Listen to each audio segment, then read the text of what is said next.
Good morning. Actually ನಮ್ದು ಒಂದು smart shop ಕಂಪನಿದು ರಾಯಲ್ ಬ್ರ್ಯಾಂಡ್ ಎಂದು ಬೆಸ್ಟ್ ಅಂಡ್ ಬೆಸ್ಟ್ ಲೆವೆಲ್ ಒಳಗಡೆ ಅಗ್ರಿಕಲ್ಚರ್ ಪ್ರಾಡಕ್ಟ್ಸ್ ಬಂದಿದೆ.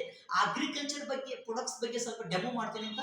ಅದ ಡೆಮೋ ಯಾವ ತರ ಜನರಿಗೆ ಹೆಲ್ಪ್ ಆಗುತ್ತೆ ಅಥವಾ ರೈತರಿಗೆ ಯಾವ ತರ ಹೆಲ್ಪ್ ಆಗುತ್ತೆ ಅನ್ನೋದನ್ನ ಹೇಳ್ತೀನಿ ಅಂತ. ಇದು ನಮ್ದು ಸ್ಪ್ರೆಡರ್ ಅಂತೇಳಿ. ಈ ಸ್ಪ್ರೆಡರ್ ಯೂಸ್ ಮಾಡೋದ್ರಿಂದ ಅಥವಾ ಭೂಮಿಗೆ ಅಥವಾ ಗಿಡಕ್ಕೆ ಯಾವ ತರ ಬೆನಿಫಿಟ್ಸ್ ಐತೆ ಅನ್ನೋದನ್ನ ನಾನು ಒಂದು 2 ನಿಮಿಷ ನಿಮ್ಗೆ ಅರ್ಥ ಮಾಡಿಸ್ತೀನಿ. ಯಾಕಂದ್ರೆ ಈಗ ಪ್ರೆಸೆಂಟ್ ಮಳಿ ಬರ್ತೈತಿ ಅಥವಾ ರೈತರು ಎಣ್ಣೆ ಹೊಡಿತಾರೆ. ಎಣ್ಣೆ ಹೊಡೆದಿದ್ದು ಯಾಕಂದ್ರೆ ಒಂದೊಂದು ಪೀಕಿಗೆ 2 ಅಥವಾ 3 ಬರೆ 4 ಬರೆ ಎಣ್ಣೆ ಹೊಡಿತಾರೆ. ಯಾಕಂದ್ರೆ ಒಮ್ಮೆ ಹೊಡೆದಾಗ ಅದು ಎಣ್ಣೆ ಅದು ಏನು ಟಾನಿಕ್ ಐತಲ್ಲ ಅದು ಗಿಡಕ್ಕೆ ತಗೊಂಡಿರೋದಿಲ್ಲ. ಯಾಕೆ ತಗೊಂಡಿಲ್ಲ ಅಂತ ನಾನು ಸ್ವಲ್ಪ ನಿಮ್ಗೆ ವಿವರಣೆ ಮಾಡ್ತೀನಿ ಅಂತ. ಯಾಕಂದ್ರೆ ನಾವು ಬೇರೆ ಇದ್ರೊಳಗಡೆ ಮಿಕ್ಸ್ ಮಾಡಿ ಹೊಡಿತೀವಲ್ಲ ಅದು ಗಾಳಿಗೆ ಆರೋದು ಅಥವಾ ಭೂಮಿಗೆ ಬಿದ್ದು ಹೋಗತ್ತೆ. ಸೇಮ್ ಯಾಕಂದ್ರೆ ಇದು ಎಕ್ಸಾಂಪಲ್ ನಿಮ್ಗೆ ತೋರಿಸ್ತೀನಿ ನೋಡ್ರಿ. ಇದು ನೀರಿದು. ಈ ನೀರನ್ನ ಒಂದನ್ನ ರಟ್ಟ ಒಳಗಡೆ ಇಲ್ಲಿ ರಟ್ಟ ಮೇಲೆ ಹಾಕ್ತೀನಿ. ಇಲ್ಲಿ ಈ ರಟ್ ಮೇಲೆ ಹಾಕಿದ್ರ ಇದು ಅದೇ ತರ ನಿಲ್ಲುತ್ತಾ, ಹಿಂಗ್ ಕುಣುದಿಲ್ಲ. ಹೌದಾ?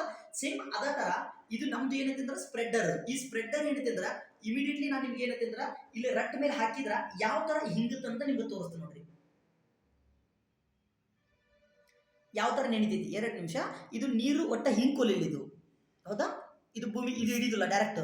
ಈ ಸ್ಪ್ರೆಡರ್ ಏನ್ ಮಾಡ್ತೈತೆ ಅಂದ್ರೆ ಸ್ಪ್ರೆಡರ್ ಹಾಕೋ ಉದ್ದೇಶ ಏನಂತಂದ್ರ ಇಮಿಡಿಯೇಟ್ಲಿ ಇದು ಏನ್ ಮಾಡ್ತೈತೆ ಅಂದ್ರ ಟೋಟಲ್ ಭೂಮಿನ ತಂಪಾಗಿ ಹಿಡ್ಕೊಂತತಿ. ನೆಕ್ಸ್ಟ್ ಭೂಮಿಗೆ ಎಷ್ಟು ಬೇಕಲ್ಲ ಅಷ್ಟು ನೀರು ಹಿಡ್ಕೊಂತತಿ. ನೆಕ್ಸ್ಟ್ ಗಿಡಕ್ಕ ಒಂದಾಣಿ ಬಿದ್ರು ಟೋಟಲ್ ಗಿಡಕ್ಕೆ ಸ್ಪ್ರೆಡ್ ಮಾಡ್ತತಿ. ಅಂದ್ರೆ ಸ್ಪ್ರೆಡರ್ ಹಾಕೋ ಉದ್ದೇಶ ಅಥವಾ ಸ್ಪ್ರೆಡರ್ನ ಇದನ್ನ ಮಾಡಿಸೋ ಉದ್ದೇಶ ಏನಂತಂದ್ರ ಇದರಿಂದ ಎಣ್ಣೆ ಜಾಸ್ತಿ 4 ಬರೆ ಅಥವಾ 5 ಬರೆ ಎಣ್ಣೆ ಹೊಡಿ ಜಗದಾಗ 2 ಬರೆ ತಪ್ಪಿದ್ರ ಒಮ್ಮೆ ಹೊಡಿಬಹುದು. ಫಸ್ಟ್ ಸೆಕೆಂಡ್ ಬೆನಿಫಿಟ್ ಏನಂತಂದ್ರ ಎಲ್ಲಾ ಗಿಡಕ್ಕೂ ಸ್ಪ್ರೇ ಆಗತ್ತ. ಒಂದೊಂದು ಗಿಡಕ್ಕೆ ಒಂದೊಂದ್ ಕಡೆ ತೊಯ್ದಿರ್ತೈತಿ, ಒಂದೊಂದ್ ಕಡೆ ತೊಯ್ದಿರುದಿಲ್ಲ.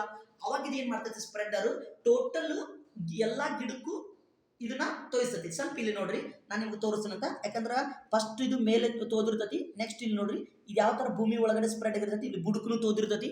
ನೆಕ್ಸ್ಟ್ ಅದ್ರ ಜೊತೆ ಇಲ್ಲಿ ನೋಡ್ರಿ ಈಗ ನಾನು 2 ನಿಮಿಷ ಹಾಕಿದಾಯ್ತು. ಭೂಮಿ ಇಲ್ಲಿ ಭೂಮಿ ಒಳಗಡೆ ಯಾವ ತರ ಸ್ಪ್ರೆಡ್ ಆಗಿರ್ತೈತಿ. ಇದೇ ತರ ಈ ಸ್ಪ್ರೆಡರ್ ಯೂಸ್ ಮಾಡೋದ್ರಿಂದ ಬೆಸ್ಟ್ ಬೆನಿಫಿಟ್ ಐತಿ. ಇದು ಫಸ್ಟ್ ಪಾಯಿಂಟ್. ಸೆಕೆಂಡ್ ಇದು ಅಗ್ರೋಮೋರ್ ಐತಲ್ಲ, ಈ ಅಗ್ರೋಮೋರು ಒಂದು ಇಳುವರಿ ಜಾಸ್ತಿ ಮಾಡ್ಲಿಕ್ಕೆ ಅಥವಾ ಕೀಡಿ ಆಗ್ಲಾರ್ದಂಗ, ಕೀಡಿ ಆಗಿದ್ದು ಹೋಗುದಿಲ್ಲ, ಕೀಡಿ ಆಗ್ಲಾರ್ದಂಗ ನೋಡ್ಕೊಂತತಿ. ಕಾಯಿ ಬೆಳವಣಿಗೆ ಜಾಸ್ತಿ ಮಾಡ್ತತಿ. ನೆಕ್ಸ್ಟ್ ಅದ್ರ ಜೊತೆ ಇಳುವರಿ ಜಾಸ್ತಿ ಕೊಡ್ತತಿ. ಪ್ಲಸ್ ಯಾವ್ದೋ ಒಂದು ರೋಗ ಇರಲಿ ಆ ರೋಗನ ಬರಲಾರ್ದಂಗ ತಡೆಗಟ್ಟತಿ. Okay, best and best level ಒಳಗಡೆ ರೈತರಿಗೆ ಯೂಸ್ ಆಗೋದು, ರೈತರಿಗೆ ಬೆನಿಫಿಟ್ ಸಿಗಲಿ ಅಂತೇಳಿ ಬೆಸ್ಟ್ ಅಗ್ರಿಕಲ್ಚರ್ ಪ್ರಾಡಕ್ಟ್ಸ್ ಬಂದಿದೆ. ಇದನ್ನ ಬೆಸ್ಟ್ ಯೂಸ್ ಮಾಡಿ. ಆಲ್ರೆಡಿ ನೋಡ್ರಿ ನೀರು ಇಷ್ಟು ಹಾಕಿದ್ರೆ ಹಿಂಗ್ಲಿಲ್ಲ, ಇಲ್ಲಿ ನೀರು ಇನ್ನೂ ಹಿಂಗ್ಲಿಲ್ಲ. ಅದ್ರ ಸ್ಪ್ರೆಡರ್ ಹಂಗಲ್ಲ, ಇಮಿಡಿಯೇಟ್ಲಿ ತಗೊಂಡು ಇಮಿಡಿಯೇಟ್ಲಿ ಏನ್ ಮಾಡ್ತೈತೆ ಅಂದ್ರೆ ಭೂಮಿಗೆ ಸ್ಪ್ರೇ ಮಾಡ್ತೈತಿ. Thank you.